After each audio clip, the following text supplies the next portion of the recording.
So the mental meta as it relates to Fortnite and competitive esports as a whole, typically people will get themselves into a trap where they have a suffering mentally while playing, whether that be tilting or not being able to improve and reaching a plateau. And this stems from a multitude of reasons, but it can be boiled down to a couple of points.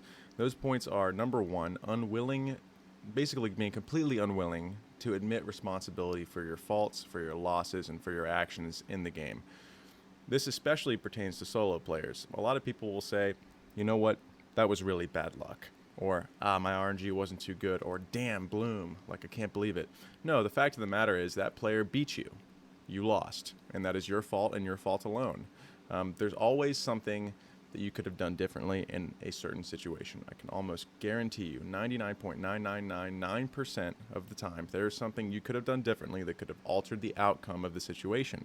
It may have been something that wasn't necessarily obvious in the moment, but it is something nonetheless that you could have learned from, and you chose not to.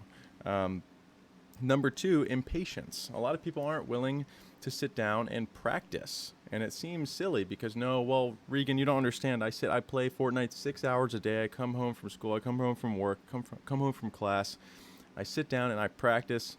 Well, what are you really doing when you practice? You know, that's another thing to think about. So going back to the first point, being unwilling to admit responsibility, we have to look at that and really dive down deeply and think about why we as human beings don't want to admit responsibility for our actions. Why is that the case?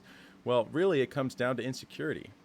At least for me, when I was in a position where I was very prone to tilting in Fortnite and tilting in other games, League of Legends, World of Warcraft, you name the game at a competitive level, I'm tilting because I'm insecure and I believe that I should be performing at a higher level. I'm not satisfied with my performance. I'm upset with myself, right? And that stems from insecurity.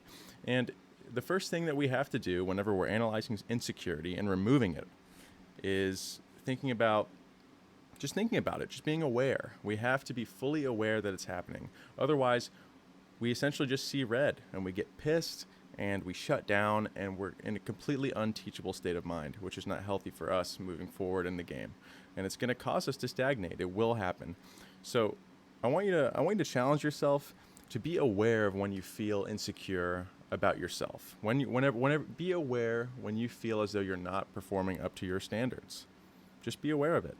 And this will build a habit to where you'll recognize, oh, okay, this is what I'm doing. That's right. Oh, yeah, I'm not taking responsibility for my actions because I'm insecure. That's exactly what's happening here. And then you'll be able to actually look at what happened and learn from it. So that is the responsibility aspect of mental. Now, the other point, which I talked about earlier, is impatience. We're not patient enough to sit down and train. Well, what does training really mean? Well, a proper training system, in my opinion, consists of 5 very important pillars. Number 1 being sleep. We have to get into a good sleep cycle. We have to go to sleep and wake up at the same time every day.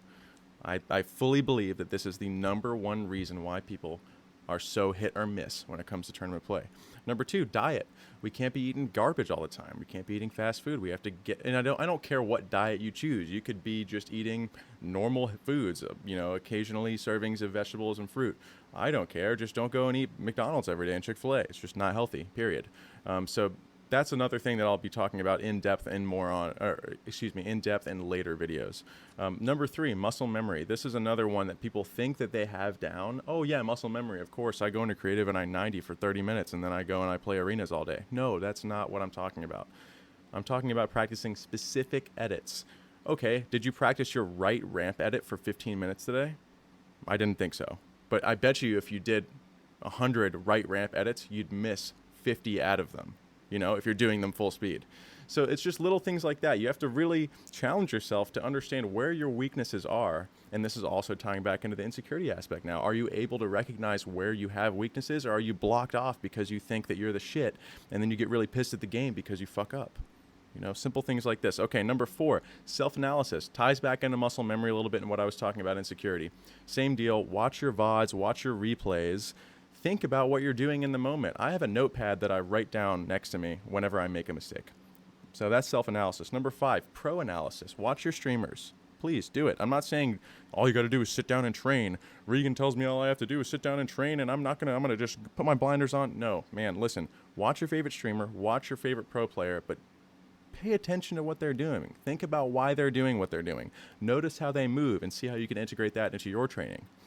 And really, if you combine all of this, when it's all boiled down, what you end up reaching is something that I talked about a few months ago. It's something called the flow state. A flow state is when you are so in sync with your body, with your mind, you're trusting your movement, you're trusting your muscle memory that you've built over the course of your training. You're so in sync and you're so in the moment and present, removed from insecurity, removed from doubt. You reach this state of mind where you're actually able to play at your highest level and you're able to get creative with the information that you have. You're able to get creative with your skills. And this is something that everybody should strive to do. So if you have any questions, comments, concerns, want to know anything about me as a human being, please feel free to ask. Let me know if there's anything I can be doing differently for further and future videos. I'm going to be coming out with some more training videos soon. I don't know exactly when. I have kind of a lot going on coming up in the next few weeks, so I'll be trying to get in as much time as I can in terms of training myself, and then also producing more content for you guys to hopefully help you overcome any insecurities that you may have that is preventing you from reaching your full potential. So thank you so much again for watching. My name is Regan57, and I will see you next time. Thank you.